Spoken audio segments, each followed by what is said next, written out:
Some people got to have it. Hey, hey, hey. Some people really need it.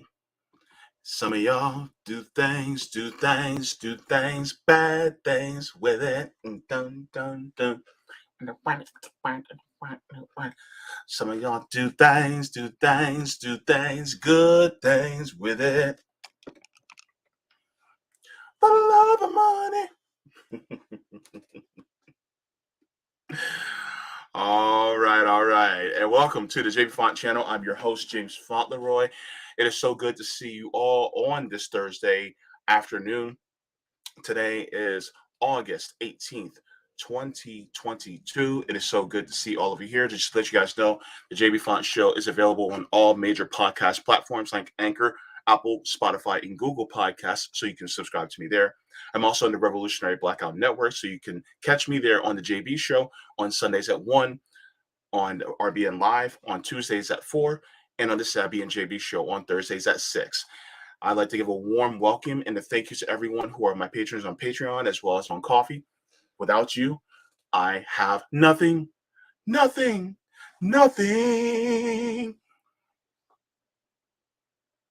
what you came for, right? Okay. Please make sure to give this video a thumbs up. And if you are new to the channel, I want you to take that gorgeous thumb, that gorgeous finger, or appendage or whatever you have, and smash the subscribe button. And if you do, I may promise you cookies. I'll promise you something. I mean, I'm not going to be like that song with Dionne Warwick. Promises, I'm all through with promises now. No. I promise. I'll give it. If I can give it through the screen, I definitely will. Okay. Also, if you have not already, please make sure to click the link bell so that you guys know whenever I do go live. Hello to everybody who's doing the rewatch on Rumble, also who's watching live on Twitch and Rockfin. It is so good to see you, in addition to the people watching on YouTube. Now, I just wanted to give my salutations to all the people that are in the chat, who are listening attentively right now, who are here a little bit on the early side, coming in, pouring in. Let me see. Nikolai says Andrew Yang is right. Welcome to the show, Nikolai. Good to see you here. Miguel is in here saying peace. Welcome, Miguel. So good to see you as well. CBC voter, Mr. Panquake, themselves, Mr. and Mrs. Panquake. Sorry. 100%. Yes. Thank you so much. I don't mean to presume someone's gender identity. I apologize. I have a lot to work on. Sweary Fairy's in the chat saying, hey, lovelies. Hello, Sweary Fairy. So good to see you. Terry Connolly is in the chat. Afternoon, fam. Thank you so much. Beverly Jensen is also here saying hi to all my comrades. Thanks for this, JB. Thank you, Beverly. So good to see you as well. Anna Jackson is also in the chat. Say, playing one scratch card. Didn't win. Sorry about that. Unfortunately, that's what happens. Miguel H says, nice, classic Whitney. Yeah, classic Whitney. We gotta pay our dues to the voice. Yep. So, as far as our introductions are concerned, we got through that pretty quickly, which is good. Let me check on Rockfin, make sure. All right, we're ready to go. So, just to talk about this, I came across this video thanks to Roger Meadows. He's a friend of the show, as well as those of us on RBN and Savvy Sabs. And he came across a video that was put out by Dr. Richard Wolff. And it's talking about the lottery. And, a couple weeks back, somebody won. I think the lottery is over $1 billion, which is crazy amount of money. So, first of all, I want to ask you guys in the chat, and if you're watching this on the rewatch, put it in the comments. Have you ever? This is kind of a silly question to ask. I think everybody's had this question. But everybody, you all have had that conversation with, if you won and then insert the amount that the lottery's for, and then you would ask, what would you do with it, right? Like, there's one time, I think the lottery was like $300 million a few years ago. And I asked myself and my family members, I said, if you had $300 million, what would be the first things you would do? And I'm sure those conversations have happened time and time again, a little over a week ago, when people were like, man, if I had $1 billion, $1 billion, 1 billion, what would I do with it? And a lot of people just go through their brains and they're racking their brains and they're going, man, all this stuff that I've always wanted to do. And a lot of times it's not just things that they wanted to do for themselves, but you notice that everybody that pretty much answers that question, once they get done with things for themselves and their closest loved ones, then they always go, well, I wanted to do this for the community, or I want to do this for this disenfranchised group of people, right? And they're focusing and basing it on just a fixed amount of money that they got. Let's say you get that $1 billion and you never earn another penny for the rest of your life. You never earn another penny. People would still be willing to give huge amounts of money without asking for anything back, right? And yet, the funny part is you have many billionaires out there who have basically won the lottery of life hundreds of times over. And they'll say, well, I give my money to this person, I give that money to this foundation, this charity. Number one, the foundations and charities, which are owned by them. Two, the foundations and charities, which are also tax write-offs, so that actually means that they get that money back. So really, are they giving any money away? No. And then on top of that, they cry and moan when somebody talks about increasing the taxes, which a lot of these programs would go towards helping disenfranchised people. And yet they cry and moan about being able to do it because they say, well, I want to give the money away myself. Basically meaning that they want the power over people's lives, whether to be the benevolent ruler or the iron-fisted totalitarian, right? Taking it out of the hands of the democratic, populace, and being able to determine what they should and shouldn't do with that money, which they stole, because you don't earn $1 billion. You acquire that much money from stealing surplus labor from workers and from exploitation. That's how you get $1 billion. So with that being said, you have a lot of people who have this certain type of inner benevolence within them. I'm not talking about the billionaires. I'm talking about just average, poor, and working people like you and me. And they want to actually help people because they see the suffering of people, and they don't expect anything in return.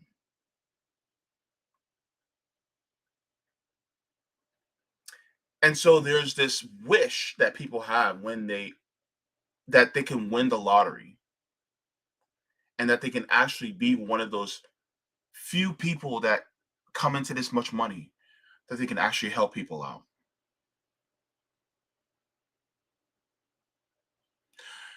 But is that just a pie in the sky? Is that feasible? Interestingly, uh, you know, of course, I have a huge amount of respect, excuse me, for Dr. Richard Wolff, Marxist economist and professor. And I'd like to react to one of his videos from Democracy at Work. And I also put the link in the description for it so that you guys could also watch it as well. So what I'm going to do is I'm going to play this, and I'll stop at intervals to comment on it. But I think this is a very good video to really uh, break down and talk about. He's talking about it from an academic Marxist perspective, discussing, commenting on this video from a layman's, poor person's perspective.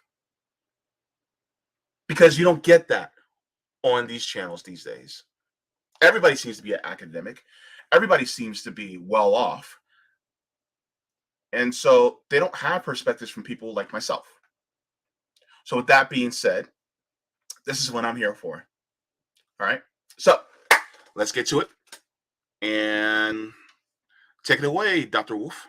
Tickets drawn for the July 20. Oops. Make sure we get it all in. Sorry. The amount of lottery tickets drawn for the July 29th drawing just a few weeks ago was 4 times the amount of lottery tickets normally sold. What's going on? Well, the simple answer is people are desperate. Caught between the inflation and the fact that wages are not going up anywhere near enough just to keep up with rising prices, let alone to advance your standard of living. Desperate people make desperate gambles. Buying a lottery ticket, as I'm about to explain to you, is a desperate gamble. Lotteries exist now in 45 states out of 50, and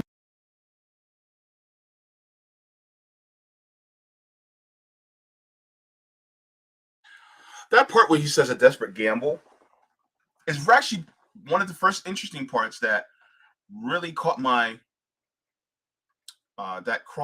caught my interest in this video. Saying that it is a desperate gamble. Look, I live in the hood. Go to any convenience store or gas station in the hood, and I'm gonna tell you, you go to any one, you have people doing scratch offs and lottery tickets every couple minutes. Boom, boom, boom, boom. And then when there's a huge jackpot, like the one a few weeks ago, there are lines outside the door just for those tickets.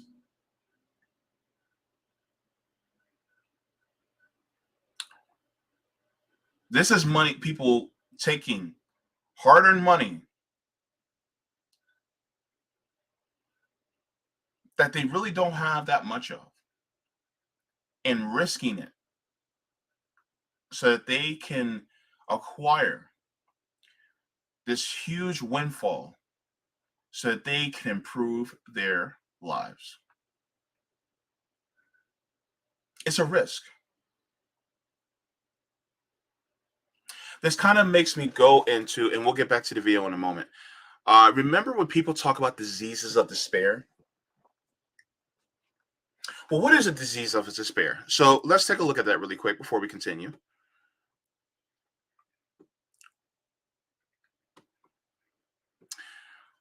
And this is from the National Library of Medicine from the National Institute of Health. And so it talks about the diseases of despair. Under importance, it says, diseases of despair, i.e., mortality or morbidity from suicidality,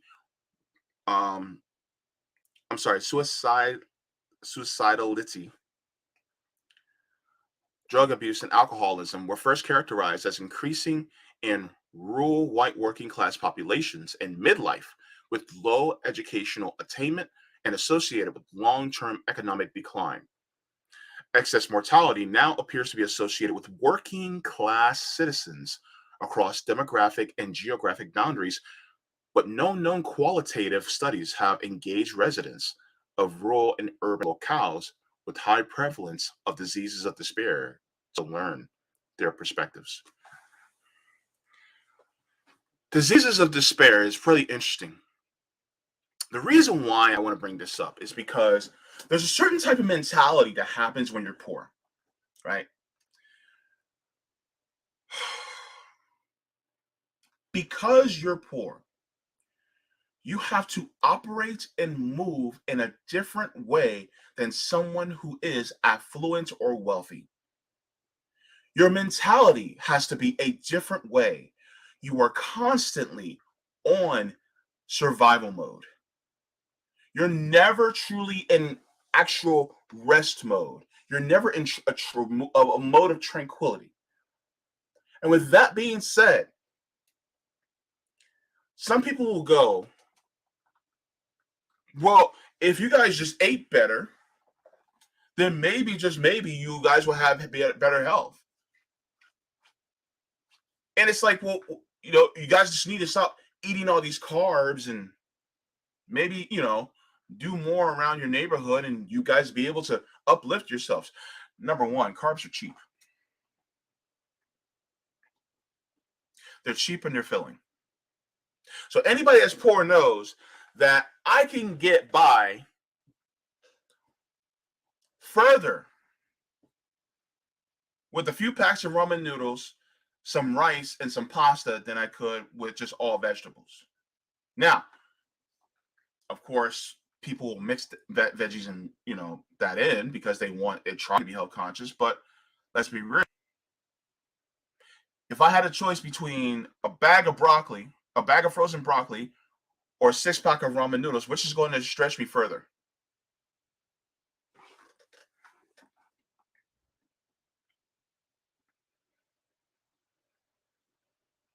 Now, with that being said, the rationing of medications because we can't afford it, right?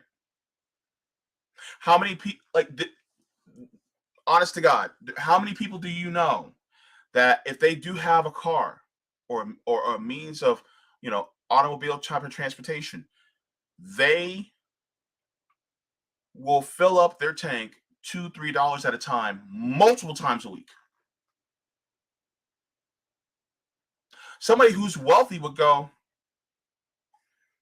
why not just take 1 point and then just take $60 and fill up your tank once and just keep going?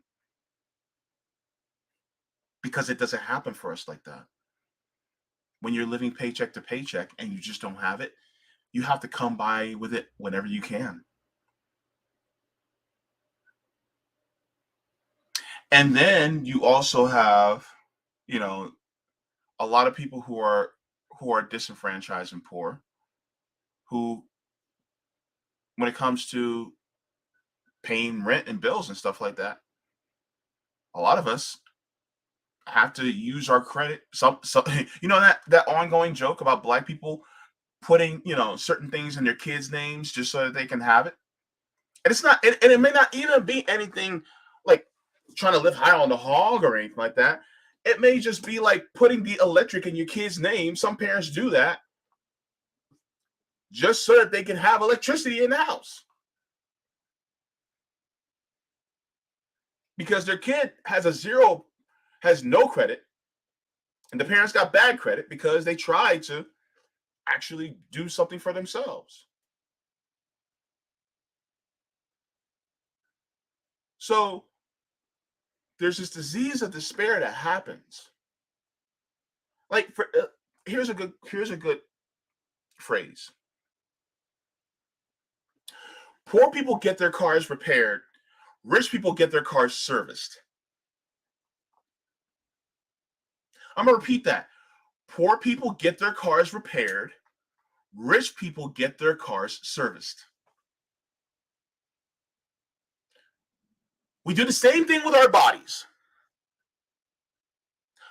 Poor people, we go for repairs whenever we have to go to the hospital because we have to go to the ER because something was wrong, and then we allowed it to keep going because we couldn't afford the co-pays and the deductibles and the premiums.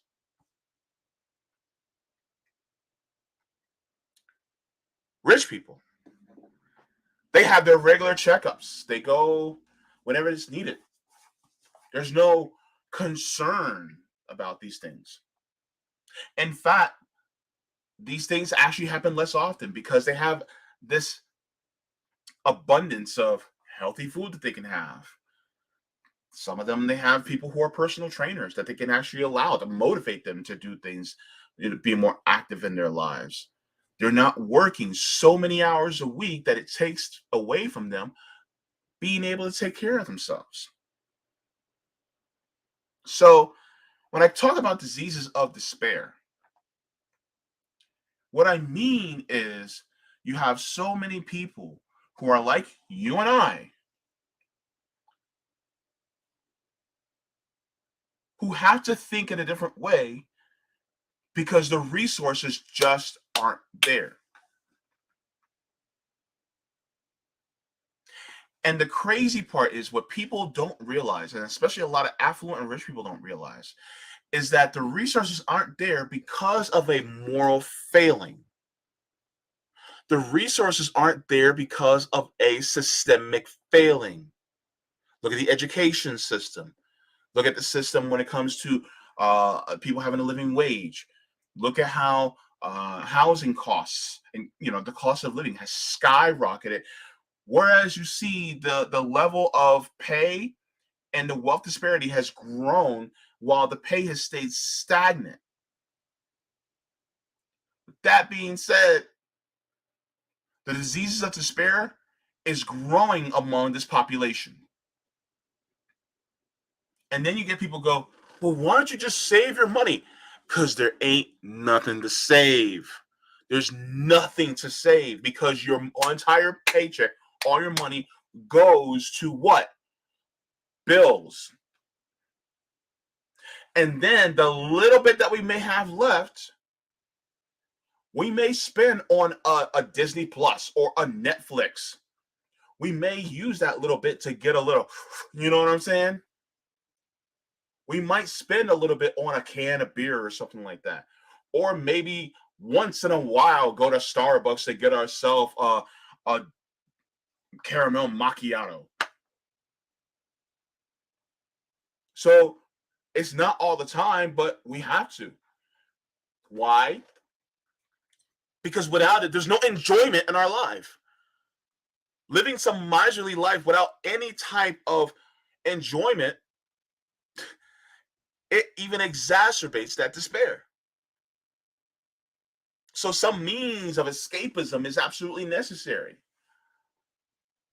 And the funny part is people tend to think of leisure as a luxury when leisure is actually a necessity. I'll repeat myself, and I don't care who in the comments has a problem with it. Leisure is not a luxury. Leisure is a necessity. You cannot expect a human being to work on and on and on for the entirety of their lives without having any type of leisure, without having any type of time to enjoy their existence. I said what I said. Dislike the stream if you want. Because the thing is that that's human beings, that's human nature. And it should not be just because, and it should not be only to the benefit of people who are affluent or wealthy to be able to do that. That's BS. Now, diseases of despair are growing, and we make a lot of risks because we don't have the money to be able to shore it up, really. We don't have that type of capital. So sometimes we have to take risks. That toothache that you have, are you going to spend $75 for a copay and then also have that expensive dental insurance to go to the dentist to get it looked at? Or are you going to spend maybe $10, $12, go to your local CVS, buy a bottle of Ambisol or Oragel, and then keep it moving?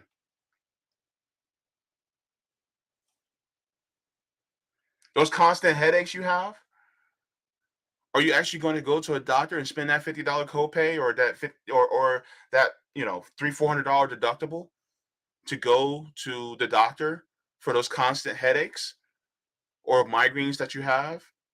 Or are you going to spend that 12, 15 bucks and get some migraine acetaminophen or NSAID, maybe like an Excedrin or a Tylenol, take that, take a nap, and just keep it moving? Those are risks. They're risks all the time. How many of you have your gas tank close to E or basically on E, but you know when it actually runs out? But then as you're driving, you go, I can still keep going further. You're taking a risk. That's a risk. It's a risk. That's what poor people do. We risk. We risk all the time. That's what you do. Right now, how many people right now, they're damn near or basic on E right now on your gas tank? How many of you? Y'all really low on gas right now, right?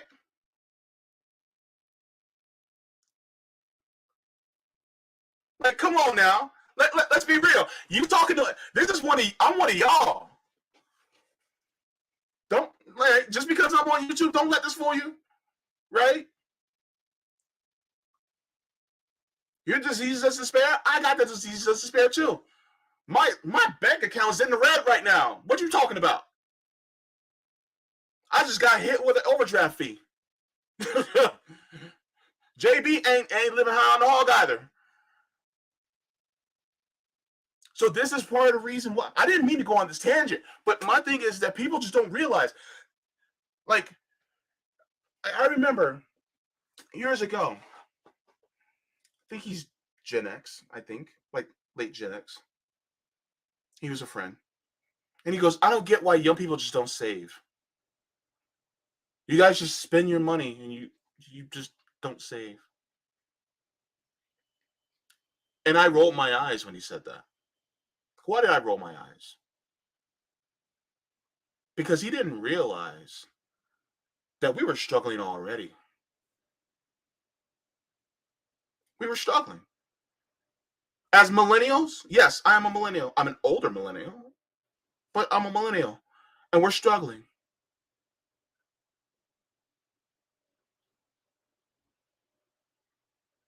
And by that very notion that we're struggling, older generations need to realize that we are in a worse position now than any one of you have been 30 years ago. Our money does not go as far as it used to. So you see how the diseases of the spirit has grown. The hood has grown. And when I say hood, I'm not talking about black neighborhoods. I'm talking about white, Latino, Asian. All the hoods have grown. Why are they growing?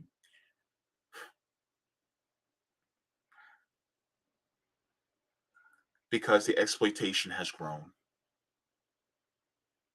Late stage capitalism. Now,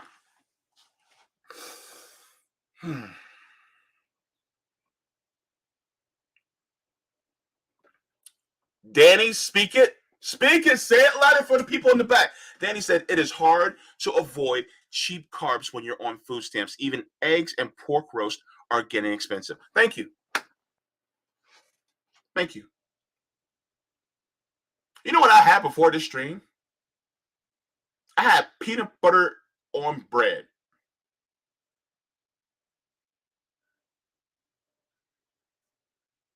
That's what I had to have. And I didn't have anything super filling because if I was super filled, then I wouldn't be able to do this stream. I'd be, got the itis and whatnot. But keto would be cat tuna. I did keto too. Man, when you're poor and trying to do keto, you take what you can get protein-wise, baby. That's what you can get. All right, so let's go back to the video.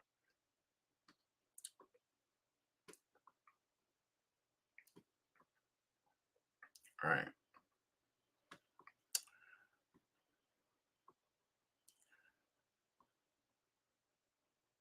45 states out of 50.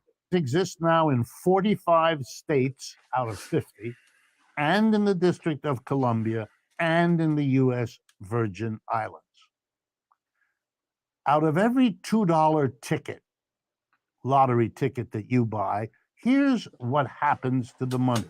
90 cents out of $2 goes to the state government. 75 cents goes to the jackpot winner.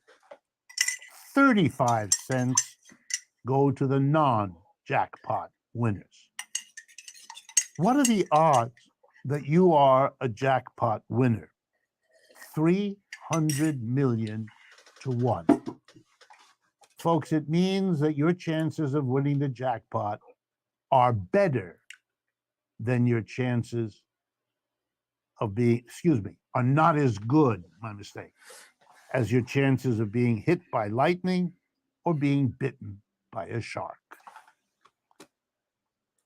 By the way, there's about 320, 330 million people in this country.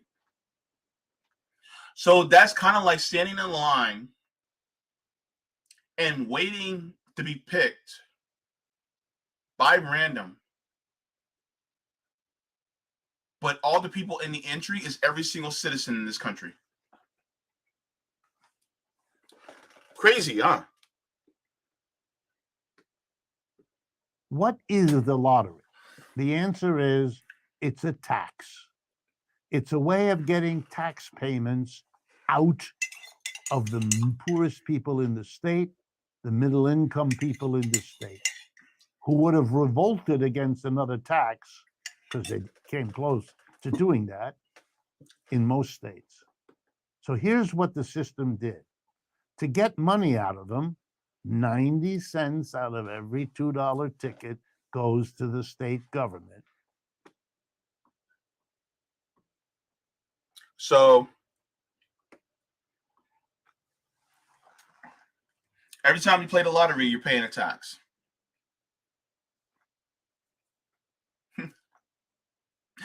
A tax that you really can't afford. And then you have people who buy multiple lottery tickets at one time, and they'll buy them multiple times a week. And it won't just be like the $2 lottery. It'll be even more for the other tickets that you want to get. And so you're paying a state tax that you really can't afford. And you're paying it multiple times a year. How many people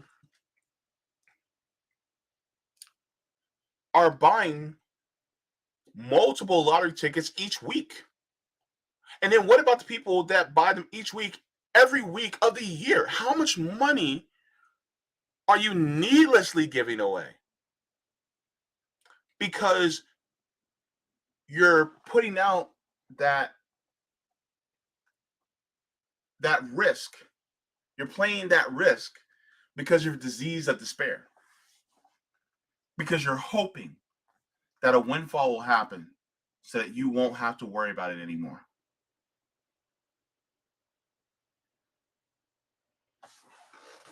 Man, let's continue. You gave them a shot at a jackpot. Only the odds were 300 million to 1. In other words, 99.99% of the people who buy a lottery ticket are giving 90 cents to the local state government for every $2 ticket. As if that weren't bad enough, kind of bribing people to pay a tax. Here is what we know. The richer you are, the less likely you are to buy lottery tickets. Lottery tickets are a way of squeezing money out of the people who have the least amount of it. Did y'all hear that? Hang on. Let's go back. people who have the least amount of it, of squeezing money out of the people who have the least amount of it.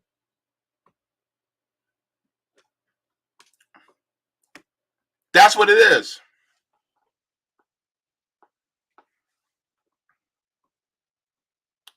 Squeezing you. Other people, rich people, don't buy lottery tickets. Extraordinary. Not only that, you're taking money out of the pockets of millions of average citizens who would otherwise have used it to buy something that might have given other people a job. But they don't have that money. They buy the ticket. And all of that money, 75 cents of it, is given to a person who's now super rich. And here's what we know about super rich people. They don't spend most of their money. Basically meaning, right, that the 75 cents part, that 75 cents actually could have been recirculated back into the economy by each and every single person that bought that ticket. And instead of buying that ticket, that 75 cents could have went to recirculating the economy, thus adding more jobs or increasing the pay of people who are already working. But instead, it's actually now going to somebody who is now designated, pulled out from the masses of the poors to be with the other rich people on Mount Olympus. And so now all that money that you collectively gave to that one person, they're not even going to spend all that money that you had given to them. Now, guess what? They're barely going to be spending it because they're one single person, and they're going to splurge a little bit on themselves and maybe a couple people in their family. And then after that, they're going to push you by the face out. Because guess what? How many of you also said that if I got $1 million, then I would basically disappear? There'll only be a couple people who know about it, and then I would get out of Dodge because everybody else and their mama become looking for me for money. Why does everybody and their mama come looking at you for money if you win it? Oh, that's right, because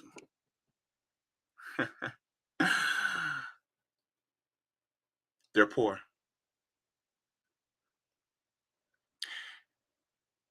You don't have rich people coming to you asking you for money if you won the lottery because they really don't care. Because they got the money. They got it already. It doesn't matter that much to them. Do rich people play a lottery? I think maybe very small few do. But it's not necessary for them. To them, it's like a little game. It's like, oh, let me see if I'll do it. But other than that, they don't really need to.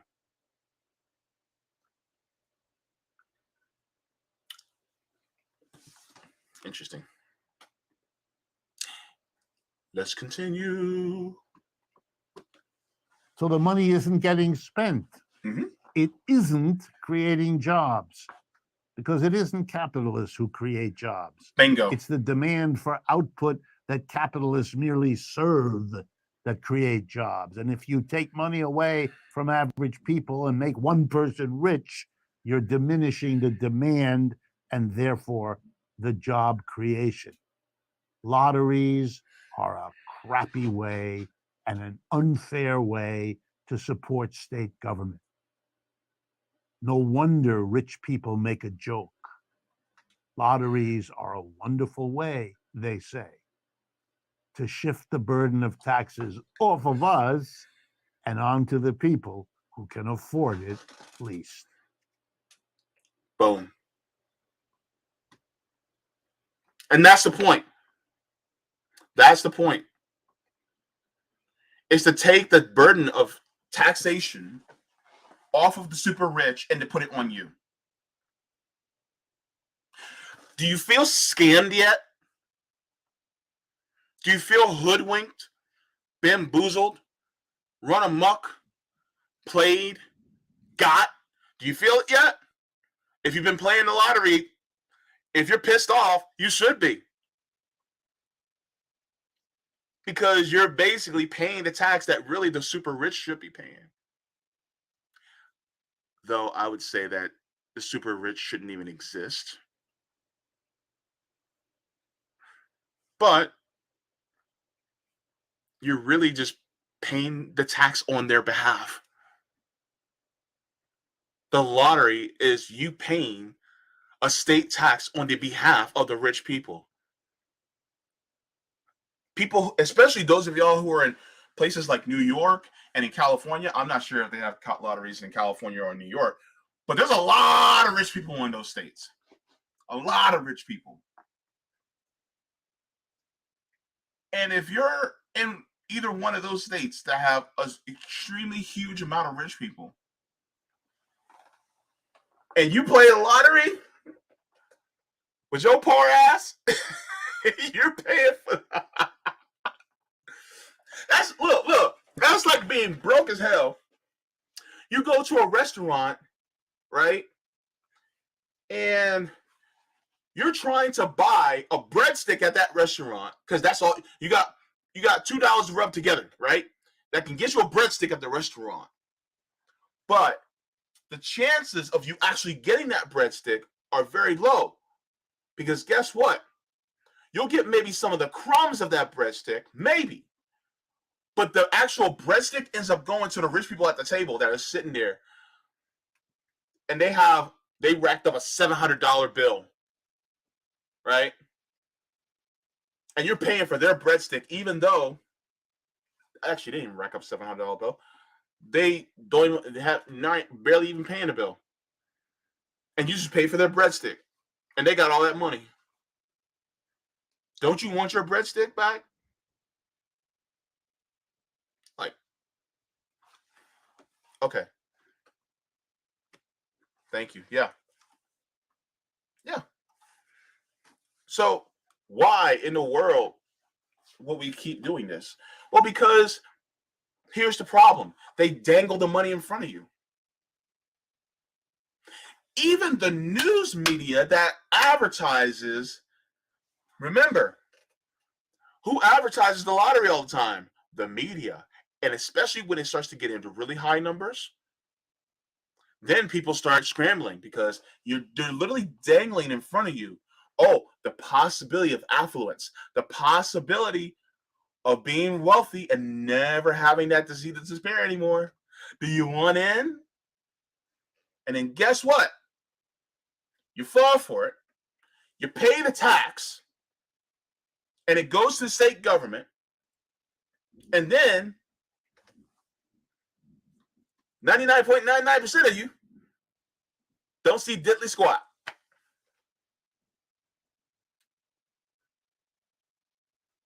Then what?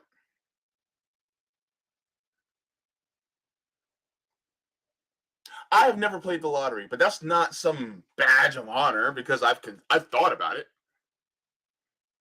But being raised the way I was, we were taught never, gambling's a sin and all that. So, I was taught very religious. So I never played the lottery. I still haven't played the lottery down to this day because I ain't got it. But still, do I blame anybody for trying to play the lottery? No, I don't blame them because you're broke. You're poor. You're trying to get out of your situation. And then somebody be like, well, what do you expect us to do?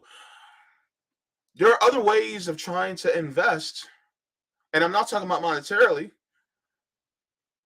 Could you possibly try to democratize your workplace? At least try to get a union going? I think 89% of workers in the United States aren't in a union. That's a lot of people. Or at least try to push for democratizing the workplace. Maybe trying to get a co-op going within, your workplace to change the game.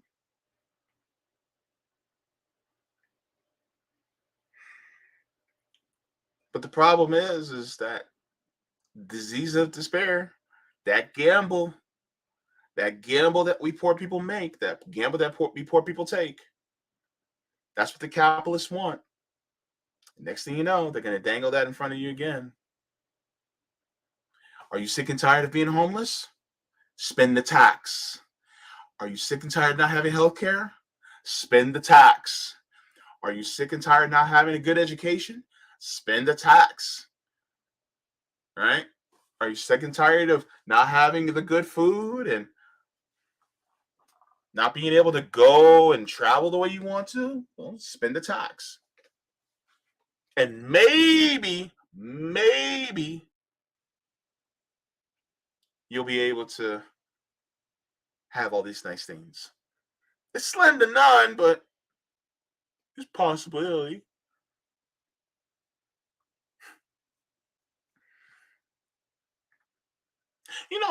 A lot of times, you'll have people talk about the weasel words like access to healthcare, access to jobs, things like that, right?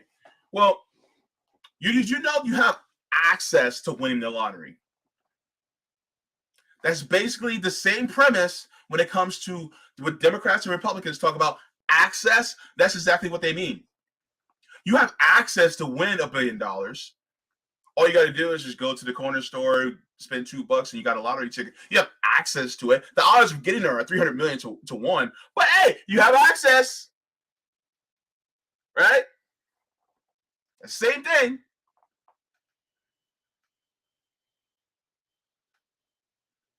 Funny part is that's the same thing that it is. This system is also like a lottery system. And then what a lot of the owner class and the oppressor class will tell you is that they will trot some person that looks like you out in front and say, look, this person, they did it. They actually won the lottery. Without realizing that they are the exception, not the rule. The system is built on showing you exceptions to keep you running on that hamster wheel. The problem is, no matter what happens, that hamster wheel is still going to stay stationary. And that prize you see in front of you is still going to stay there. It's not going to get closer. They want you to think it gets closer, but it does not get closer. The same thing when you put a stick on a carrot, a carrot on a stick and put it in front of the horse, and the horse keeps trying to go after it. Guess what? That stick doesn't get any shorter. That carrot does not go any closer to the horse's mouth. It's there to entice. That is what they're there for. The Elon Musks, the Oprah Winfreys, the Jeff Bezos, they're also there to entice you, to make you think that if you just work hard like they did, if you worked hard like they did, then you too can attain the same wealth and riches that they have. But it's only a means to get you keep running on that wheel. So,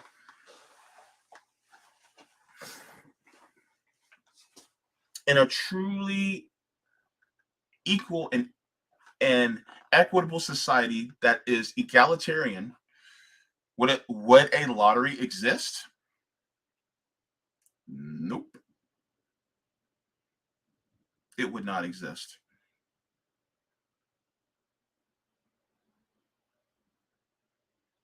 So, yeah, so that's the way it is. And that was a really good video by Dr. Richard Wolff. Shout out to Dr. Richard Wolff. By the way, Dr. Richard Wolff, if you're watching, I would love to have you on my show to talk about these things, especially from a Marxist perspective. I would love to have these conversations because I think they are absolutely necessary in order for us to be able to grow in our understanding of, especially putting democracy in the workplace and having, workers have the power instead of just this totalitarian person who holds all the cards in their hand for us. Yeah, I would love to do that. So, yeah, I am just at a point right now where I'm just tired of seeing, those of us who do have this disease of despair, and we're constantly falling for the grift, whether it's the grift by the state in order to make us pay more taxes instead of actually taxing the rich more, or it's a grift by billionaires to make us think that we can get to where they are at when they exploited and stole their way to the top. I know you're tired of it too. So I'm gonna go to the comments really quick. Let me check on Rockfin first. Uh, let's do. I keep forgetting I can do this. All right, so I'm gonna go to Rockfin and then I'll go see the comments in the chat. All right, so thanks for the tip, Roger Meadows. Roger Meadows says, sorry, 47 minutes late. Ron was interviewing somebody I had arranged to be on his show regarding the National Infrastructure Bank Bill that create a public bank on a national level. Can't wait to rewind. However, I do know that governors can no longer say that they don't have the money.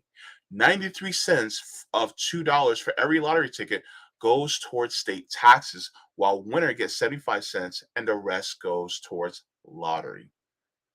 Thank you so very much for that, Roger. Appreciate it as well. And yes, I gave you a shout out at the beginning of this because it is necessary. You know, I got to give credit where credit is due because you were the one that recommended this to me, and I thought it was a really good subject. Okay, thank you to Reality Revolution for the super sticker. I appreciate it very much. Good to see you as always. Also, I got to get back to you in my DMs. Sorry, I'm very terrible at being on my show account, but thank you so much. I'll get back to you. Um, so uh, so let's go to the chat.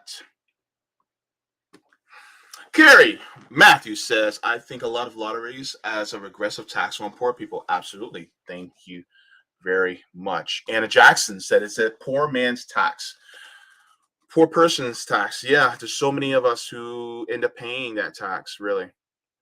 Beverly says, I'm old and advise you to stick together in times of crisis unless they're toxic. Thank you so much, Beverly. I really appreciate it. It does mean a lot, you know, because a lot of people are still suffering so much. Yes, and Professor Zinkus, I still see him on Twitter. I should have him on my show. He's cool. We're really cool with each other. Baba Yaga Forest Dweller says you see people sitting in a car in front of a store scratching and scratching and scratching. Yeah, that you just look at them and it's just really it's out of desperation, right? The desperation of people just to get themselves out of their current situation. And then they're constantly lied to thinking that their situation is because of a moral or personal failing when really the system has failed them. And the system was designed to fail them because it was designed for people, a small group of people at the top. And this is one of the reasons why I also created the stream is because I want people to know that your your position in life, having to constantly worry about your housing and healthcare, and even having healthier food, all these different things, is it really your fault? Is it really your fault? I mean, we do have some personal responsibility, some, but that is relative, not absolute. The true absolute is the system that we are in that influences a lot of the decisions that we make. And people need to realize that. So thank you very much for that comment, Baba Yaga Forest Dweller. I appreciate it very much. Krona Ursa says, my parents would playfully for covering ask me for covering to go out to eat if I got rich. So yeah, they are well off enough that they see the lottery as a game. Oh boy. Wow. The Huggin Monkey 625 says rich people don't play the lottery, they gamble with poor people's lives. Ooh. Amen. Amen to that. Thank you very much. Omar With a little bit of hot sauce, Omar. With a little bit of hot sauce. Yep. Oh my goodness.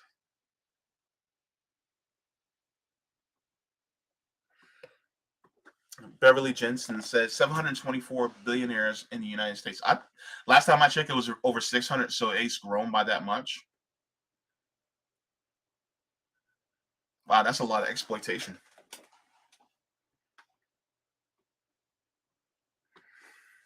The Hugging Monkey says, and not one of them are Good Samaritans. Absolutely. Good Samaritan, because and it's funny. A lot of people talk about the Good Samaritan. The actual story is basically the so being that I was raised very religiously and I used to preach door to door. But the Good Samaritan was a parable by Jesus. And the Good Samaritan basically talks about how there was a man that was walking on the road. And then as he was walking on the road, a few bandits come in, they beat him up, and they take all these things and leave him for dead. So then as he's lying there on the road and left for dead, there's a man that comes by that doesn't really do anything for him. And he keeps on going, passes him by. Then a man of his own countrymen comes by and sees him, but he leaves him as well. But then a Samaritan comes by, and someone that is not of his national origin, someone that's completely different. And then this person puts him on his donkey, takes him to the local inn. They feed him, they nurse, and he tells them to nurse him back to health. And then I'll pay you this much, and I'll come back and pay you the rest to make sure this person gets back to their health. But the question is, did the Samaritan ask for anything in return? No. That being said, every single time a rich person has a foundation and then they make it as a tax write-off on their foundation, they're literally giving something to you and then asking it back in return.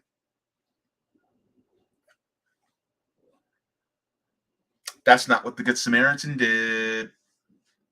But that's what the rich in this country do. So much for being Christian. Anna Jackson says, even in educational lotteries, I didn't see any real improvements in my public school system in North Carolina. I think it got worse. Yeah. Like, what's the deal with educational lotteries?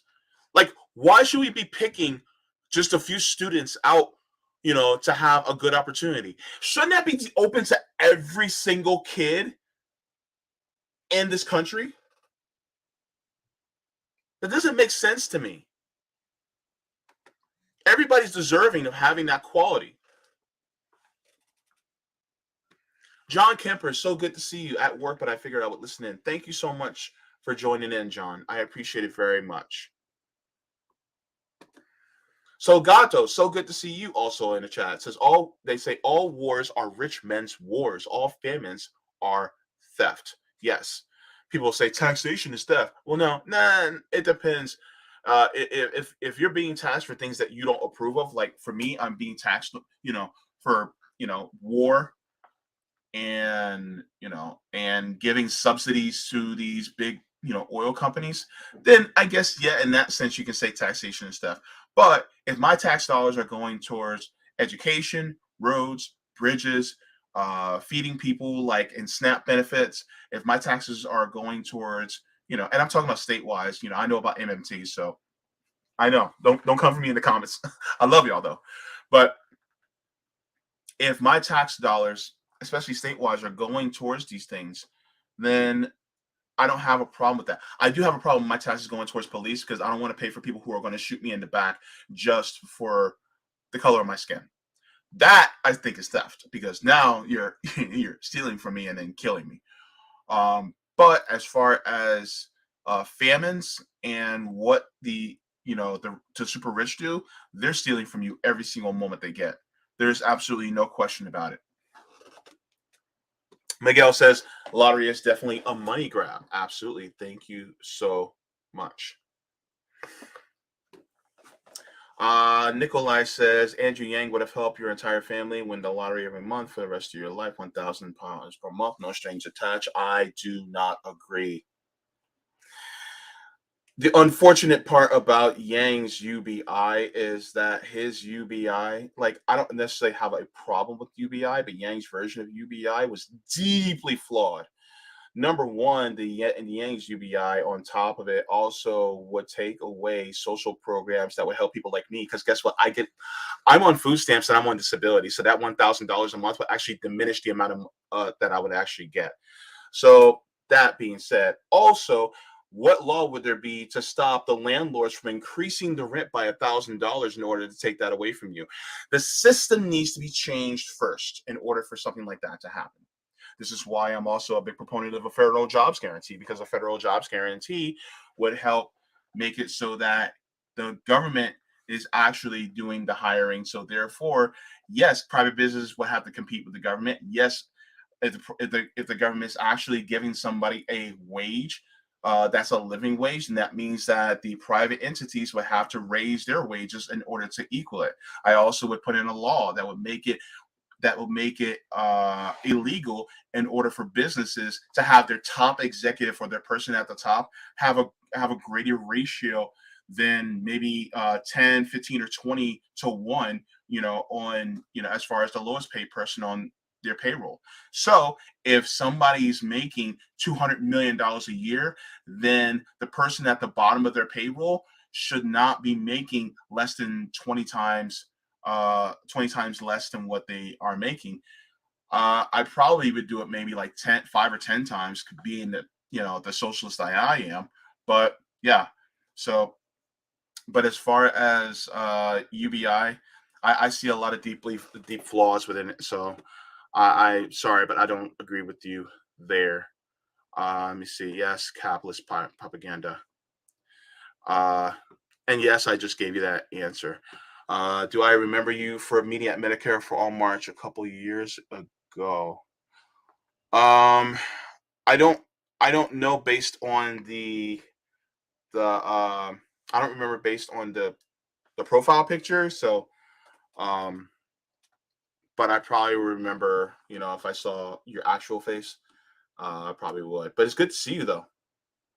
And yes, I have moved further to the left since then. Baba Yaga Forest Brother says, I feel some kind of way when I see poor women walking around with uh MK Louis Vuitton coach and whatever else brand name purposes. It just looks weird. I can't explain it without sounding like a jerk. Uh it's funny. Some may have been affluent before and then they still had it and they may have lost money. Or they may have, somebody may have sold it to like a Goodwill or something like that, and they may have it. Who knows? Things like that happen. So, sometimes people have something from when they had money and they now have, nothing, you know. So, and it may be the only thing that really nice they still have. All power to the workers. Good to see you. All power to the workers. Genetic parents did lotto and bingo. Here in Texas, the Catholic Church runs all the bingo halls. They're listed as nonprofits. My ass. That's funny. That is hilarious. Wow. Oh my goodness. Hmm.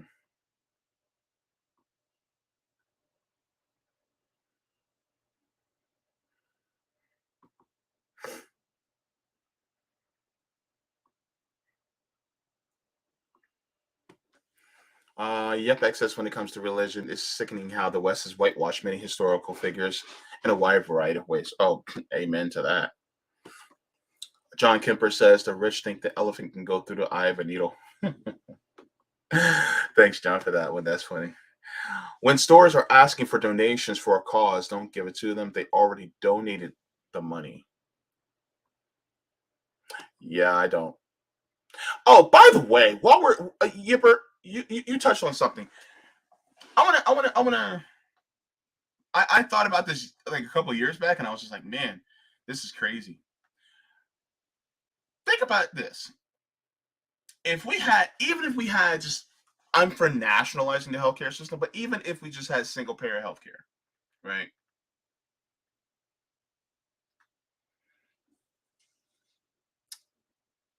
The the need for the commercials for St. Jude Children's Hospital would lose relevancy. Like, I'm always seeing these commercials on network TV, like, and I don't watch network TV. My mother watches network TV, but there'll be times where I'll walking by and I'll see an ad, for St. Jude's, research hospital.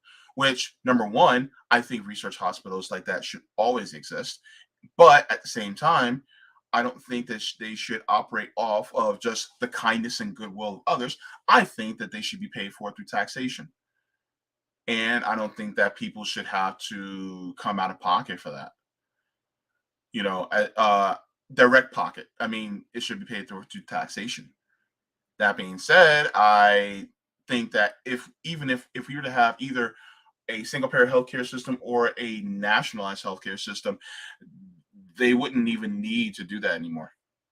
Commercials on TV wouldn't need to do that anymore. It's just a thought, right?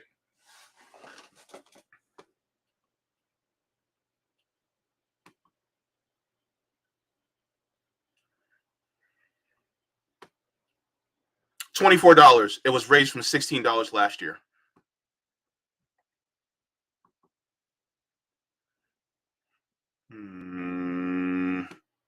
My Social Security is the same amount, but that's what I pay working on my life, no strings. Yeah, I'm on Social Security disability, and you know, it's actually my rent is now higher than my Social Security disability. That's why I can't even live on my own now, because literally my income, my primary source of income, is actually lower than my rent. So it's crazy.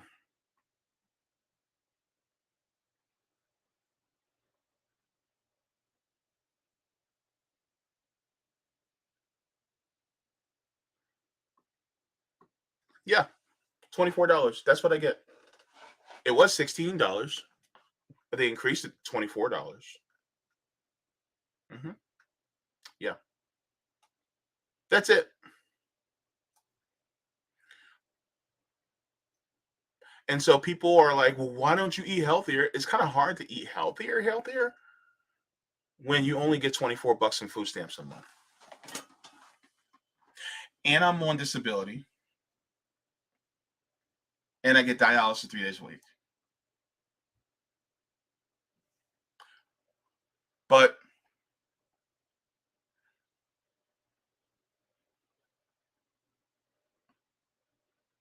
keep voting for Democrats and something may happen.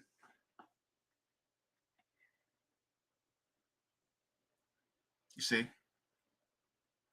It was actually better during the pandemic because during the pandemic they were, giving me, a couple $100 from food stamps. But that was because there was a pandemic, because they actually recognized there was a pandemic. Even though we're still going through a pandemic right now, but they're no longer recognizing it. So now they're like, okay, you're on your own again.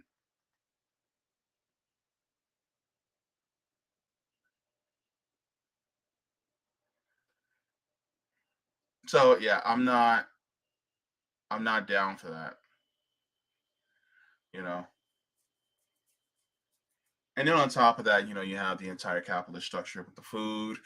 They're putting salt, fat, sugar into everything in order to entice you to eat those things more. And then on top of it, they raised the prices of healthy food because now the prices of fuel have went up and all this and that and the other. So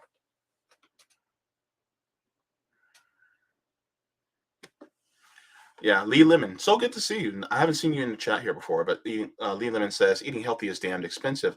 I can do it occasionally, but not as nearly as often as I'd like. Yeah, it's like you try to do it whenever you can, but the problem is that you can't do it all every single time. And plus, the thing is that some people don't realize is that for some of us, our our the amount of money that we have to spend each month kind of fluctuates because there's certain things that come out during certain parts of the year. Like how many of you during your birthday month, when you guys have to re-register, renew your tag, how many of you guys have to either work a few extra hours if you are working, or you have to spend, or you have to curtail your bills in order to be able to afford that, you know, renewing of your tag. So last month when you guys spent, 200, $300 on food, you guys may have to spend $150 to $200 on food just so that you can be able to afford, the renewal of your tag, because you're not going to get that money back.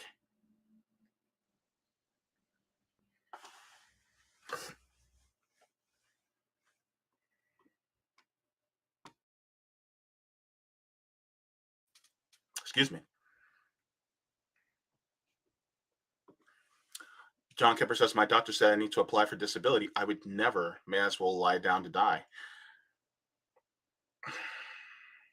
See, the problem is there's a lot of people who they have to jump through so many hoops to get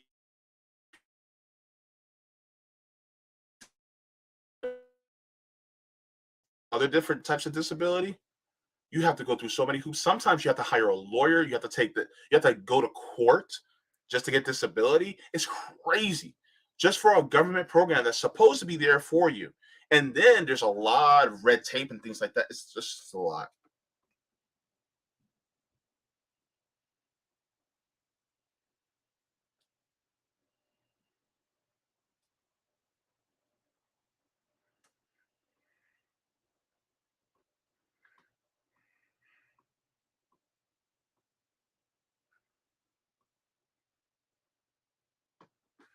Oh, this is a good point. Yep, X says when it comes to food, not only does capitalism encourage literal tons of food waste today, but food banks and pantries aren't properly stocked for those on dietary restrictions and makes it harder to eat. Those people who, like, for instance, I'm a dialysis patient. I'm what's on what's called a renal diet. So there's certain things that I can and cannot have, but they may have things that, full of things that I just can't have that are at, these food pantries. And then on top of it, so what if somebody's diabetic and they can't, eat everything that they give you at a food pantry? Some places they'll just give you a box of food and say, "Here you go," and that's for you. You don't pick and choose what you get. And then, you take it home and whatever's in the box is in the box. And so technically, if you think about it, that actual choice of what you can and can't eat is actually taken away from you. I know how capitalists love to talk about choice. Well, yeah, no, it's taken away from you if you're going to a food pantry. And oh, by the way, while we're talking, a lot of capitalists love to talk about, oh, socialist country, they have red lines, and people they have to stand in line to get bread. And I'm like, what the hell do you think food pantries are? Aren't those bread lines? I know they definitely got bread. Oh, but because it's a capitalist country, it's somehow better. But when it's a socialist country, then it's worse. Funny thing though is that socialist countries actually are, largely have limited extreme poverty and homelessness. Funny how that works, right?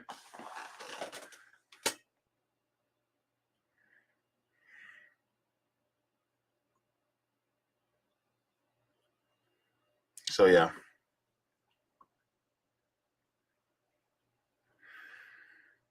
Hmm. Go start. Good to see you. Go Start says, if not for disability, I would be dead.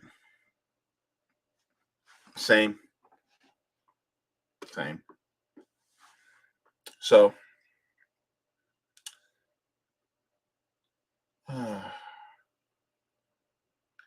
Yeah, I was planning on only doing 45 minutes, but this this went longer than I thought. But let me check Rockfin again. Oh, got another. Ooh, hang on. Yes, that was a Final Fantasy VII fanfare. Yes, I am a geek and a nerd, and I don't care.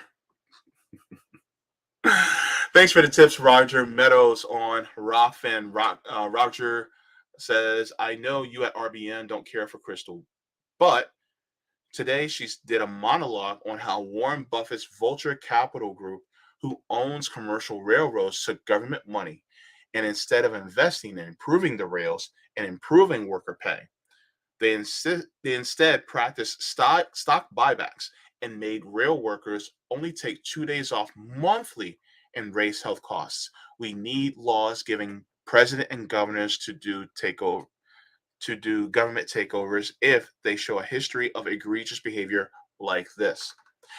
A governor or president mayor or a county executive can tell the capitalists, hey, cut the shit or I'm taking your company. They wouldn't even have to use it. Just the threat is enough. Matter of fact, go even further and tell them, I won't take your company, but hand it over to your workers and make it worker owned. Trust me, these motherfuckers will stop that. Thank you so much for that, Roger Meadows. So yeah, not a fan of Crystal, you know, but at the same time, um, good on her for talking about this because the thing is that a lot of these companies, what they do is uh, they continuously cut corners, and when they continuously cut corners like that, then what they end up doing is uh, they end up affecting the workers because it's no longer about the products that are getting more expensive. It's now cutting the corners, by lowering worker pay or making them work longer hours, all these different things. And so, if you have, somebody that's in executive office that can have the power to say, hey, cut that out, or we're going to nationalize it, or we're going to have it state owned or municipally, min, min, God, I can't talk today. Municipal, city owned, shit, city owned, sorry. Then hopefully, that can scare them and go, oh, okay, we want to, we don't want to do that. But I honestly want them to go through with that threat and actually do it and be like, okay, we're taking it from you. It's going to be state owned or it's going to be nationally owned. I would love to see that, or just give it over to the workers. If it's something like a like a business like Amazon, I would love to see it worker owned. If it's something like a utility company, I would love to see it like municipally owned or state owned, and then it's just owned by the state or municipality. But then on top of that, unfortunately, you have a lot of people who would try to cut costs. I'm sorry, not cut costs. They would try to cut the budget so that it's definitely 1,000 cuts and try to make it so that it doesn't work very well. So then they can say, "Oh, we need to privatize it again," and then next thing you know, it gets privatized, and then people get screwed once again. So yeah, but thank you so much.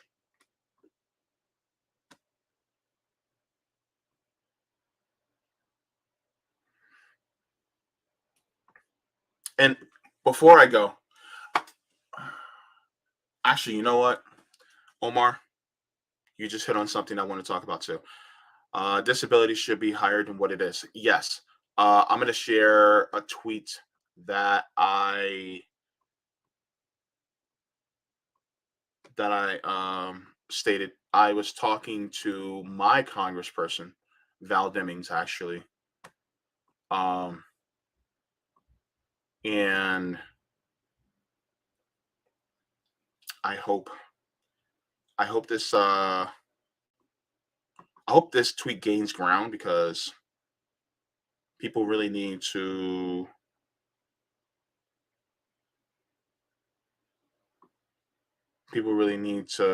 be covered.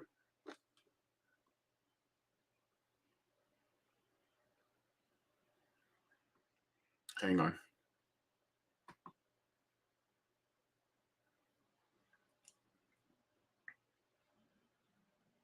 And let's find it. Let's find it.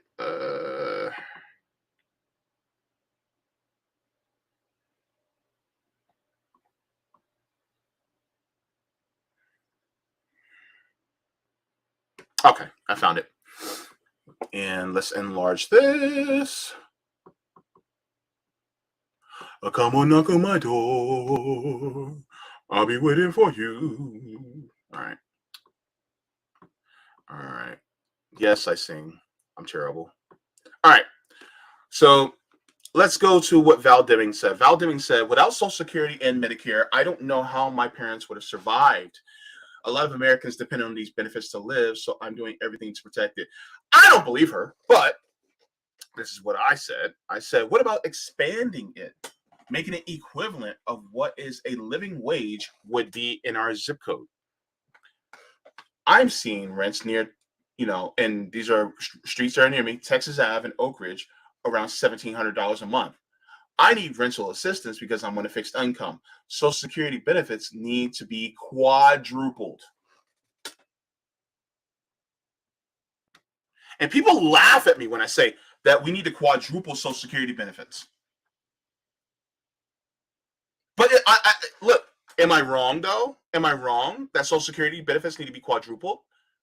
Look, let's say you're getting $1,000 a month on Social Security, which is typical of a lot of people, right? I've never seen anybody get more than maybe 1,300 tops Social Security, and I'm talking about people who are Social Security retirement and Social Security disability. I've never seen anybody make more than 1,300 a month, right? That being said, then let's just do the math, right? Let's just say a good $1,000 a month. If you quadrupled it, it'd be $4,000 a month. How much is a typical rent in an area like mine? A typical rents in an area like mine for one bedroom right now is around $1,500, right? And so you're supposed to be spending. So the amount of money that you're supposed to make is supposed to be 3 times that of your rent, right? So $1,500 a month. What is 15 times 3? 1,500 times 3. 15, 1,500, 3,000, 4,500. Guess what? That means you need to make $4,500 a month in order to be able to afford rent in the area where I live. And it's not even as expensive in places like New York, California, and Chicago, places like that. So let's be real. Things like Social Security need to be expanded way more than even people like Bernie was trying to fight for. Well, not even fight for. When he was trying to push for when he was running, he wanted to expand Social Security basically by $200 a month, basically, which was wholly inadequate. Wholly inadequate. If you're on Social Security, either disability or retirement, your disability or retirement needs to be at least quadrupled. That's how much. And don't come at me in the comments and say, well, we can't afford Social Security. Y'all need to read some MMT and realize that, no, we don't have to do all that. Number one, because the government is a currency issuer, not a currency user. So therefore, and plus Social Security is actually a federal program. So you guys don't have to worry about it coming out to the state.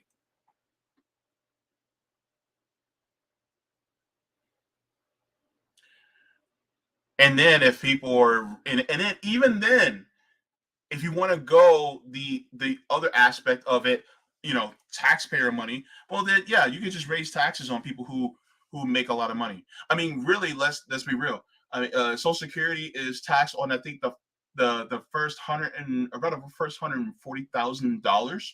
After $140,000 in first dollar, you're no longer taxed on Social Security. Guess what? That means that people, the super rich, aren't really being taxed on Social Security like they should be.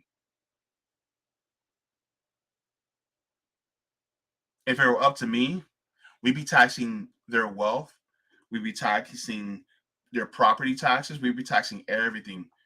If going by that premise of Social Security of it being tax dollars instead of federal dollars, then yeah, you can just tax the super wealthy.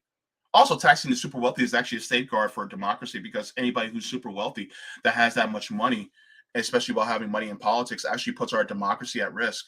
Because the thing is that they're now able to buy our basically our country and set the laws for how they see fit. So really, for anybody having that much money, is actually a danger to democracy. Which means that since we have money in politics now, and we have this many billionaires, then that means that it begs the question: do we really have a democracy?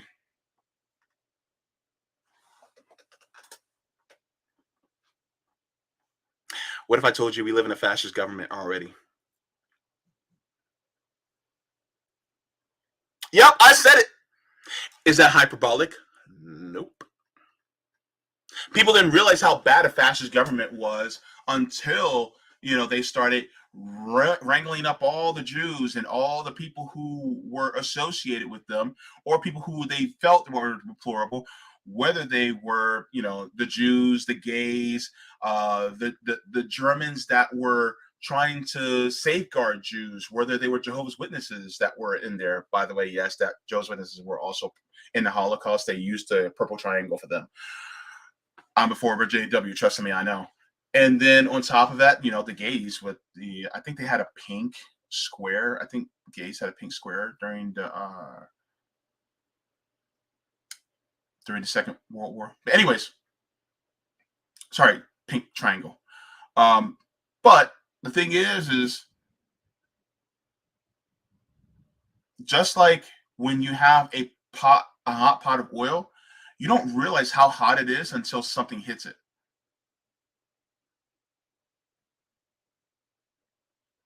Guess what? The pot is really, really hot, and something's going to hit it. And when something hit, and we already seen like moments of something hitting that oil, and a lot of us have already seen how hot that oil is. It's just the country at large hasn't seen it in a huge explosion.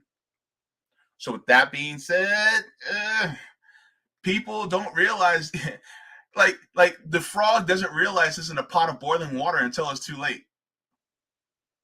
We've been in a pot of boiling water for a long time, and y'all just now starting to realize it. I'm just starting to realize it. It's scary, isn't it?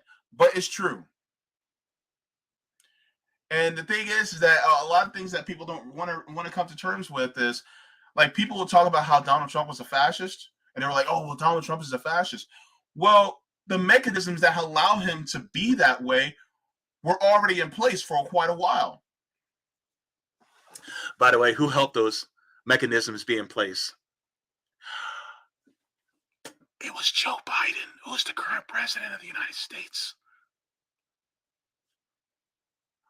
who's been Speaker of the House and in Congress for a long time, Nancy Pelosi,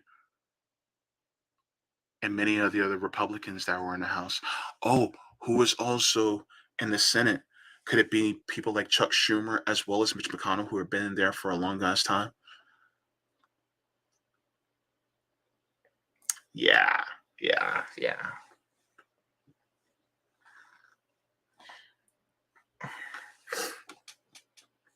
I'm just going to say it like this. Three words. Rome was right. That's all I got to say. Rome, if you're watching, shout out, bro. He was right. Pot of contaminated water. Oh, thank you, Beverly, for thank you so much. Folks who talk about saving democracy think me mean when I tell them that ship has sailed decades ago and they preserve a zombie. Yeah. Well, we try to do what we can, and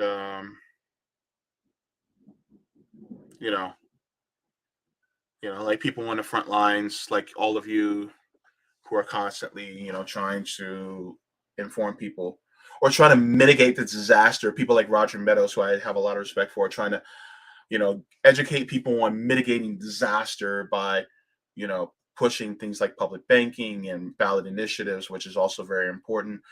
it at least gives us a chance to see the politicians, in a sense, show their whole ass in a way, and then they slap it down, and then we realize, oh well, I guess this is really truly what we thought it was the whole entire time. So, or if it succeeds, then we win. You know what I mean? So, but yeah, I would. Gosh, I actually went almost an hour over what I was supposed to. But yeah, so I just want to thank everybody for watching. Um, you guys have enriched me so much with your knowledge and support. um, so yeah, um, I just want to thank all of you for joining. Thank you to everybody who's on Patreon as well as Coffee, and as well as just be sure to stay tuned when I do the next reading for Blood in My Eye by George Jackson on my Rockfin channel. And then when I upload also on Dirty Truths by Michael Parenti. So thank you so very much for that. And this Thursday. Gosh, no, today's Thursday. This Saturday, I will be speaking with the Banks sisters, Courtney and Keisha Banks. We'll be talking about their direct action for Camp Dada. That's going to be great. That's going to be at 6 p.m. this Saturday. So if you guys are around 6 p.m. Eastern Standard Time on Saturday, I will be speaking to the Banks sisters. It's going to be a fun time. And also on the Savvy and JB show this evening at 6 p.m. Eastern Standard Time on RBN.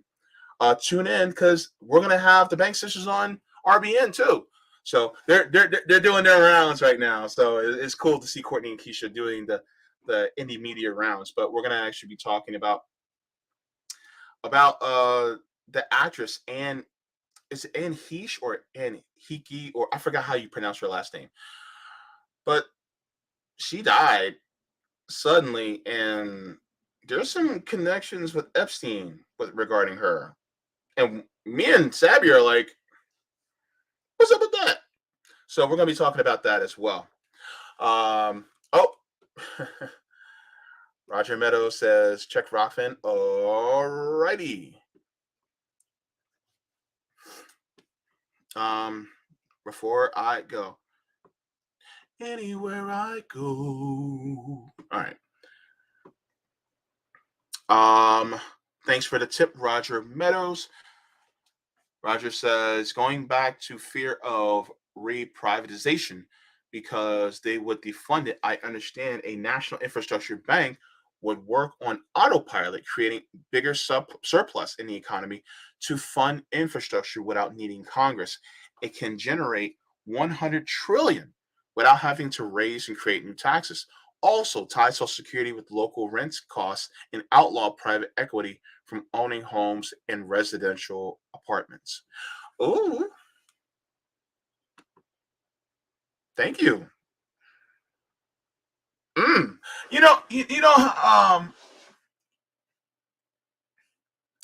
Roger, that's like your messages be like kale, like nutrient dense and something you got to chew on for a while, but it's really good for you.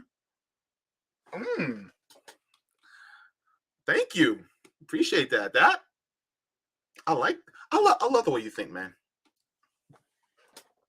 All right. Thank you, Roger. And thank you so much for the super sticker, John. Thank you. I appreciate it very much. All right. Yeah. But you know what? It's really cool and it's endearing. And the thing is that I love talking to you guys. It's just like the only problem is my stomach is growling and I need to eat. I kind of don't want to go, but I do. But that's only because it's, I don't want to leave because it's out of appreciation for you guys, because I actually love doing these type of streams. But I want you guys to take care of yourselves. Water your plants, water yourselves, leave the world better than you found it. Smoke them if you got them, drink them if you got them. If you don't smoke, then watch something funny, or paint or color, draw, put some earphones on, jam to some music, rock on, enjoy life. Joy is revolutionary. And yeah, just keep going. Do the best you can with what you got. And much love to every single one of you. And forehead kisses to every single one of you. Thank you, everybody. I love you all right now. Stay moist, people.